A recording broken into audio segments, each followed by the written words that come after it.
Juana Ramirez de Azbaje sat before a panel of prestigious theologians, jurists, and mathematicians. The Viceroy of New Spain had invited them to test the young woman's knowledge by posing the most difficult questions they could muster. But Juana successfully answered every challenge, from complicated equations to philosophical queries. Observers would later liken the scene to a royal galleon fending off a few canoes. The woman who faced this interrogation was born in the mid-17th century. At that time, Mexico had been a Spanish colony for over a century, leading to a complex and stratified class system. Juana's maternal grandparents were born in Spain, making them members of Mexico's most esteemed class.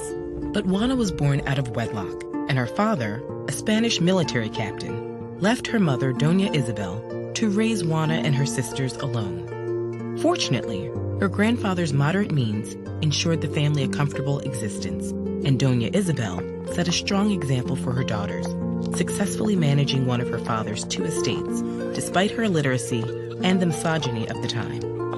It was perhaps this precedent that inspired Juana's lifelong confidence. At age 3, she secretly followed her older sister to school. When she later learned that higher education was open only to men, she begged her mother to let her attend in disguise. Her request denied, Juana found solace in her grandfather's private library. By early adolescence, she had mastered philosophical debate, Latin, and the Aztec language, Nahuatl. Juana's precocious intellect attracted attention from the royal court in Mexico City, and when she was 16, the viceroy and his wife took her in as their lady-in-waiting. Here, her plays and poems alternately dazzled and outraged the court. Her provocative poem, Foolish Men, infamously criticized sexist double standards, decrying how men corrupt women while blaming them for immorality. Despite its controversy, her work still inspired adoration and numerous proposals. But Juana was more interested in knowledge than marriage. And in the patriarchal society of the time, there was only one place she could find it.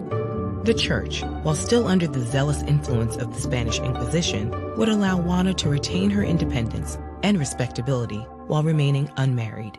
At age 20, she entered the Hieronymite convent of Santa Paula and took on her new name, Sor Juana Inés de la Cruz. For years, Sor Juana was considered a prized treasure of the church. She wrote dramas, comedies, and treatises on philosophy and mathematics, in addition to religious music and poetry.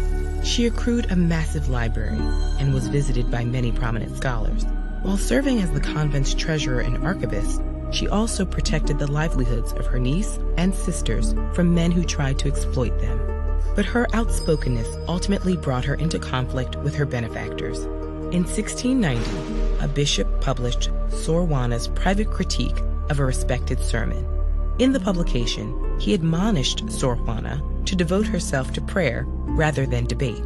She replied that God would not have given women intellect if he did not want them to use it. The exchange caught the attention of the conservative Archbishop of Mexico. Slowly, Sor Juana was stripped of her prestige, forced to sell her books and give up writing.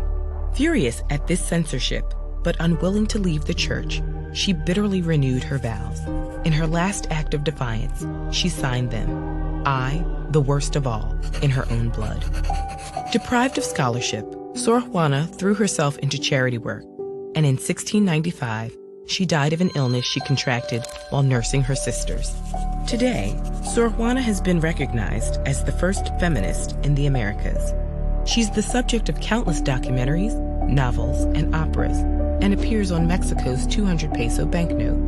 In the words of Nobel laureate Octavio Paz, it is not enough to say that Sor Juana's work is a product of history.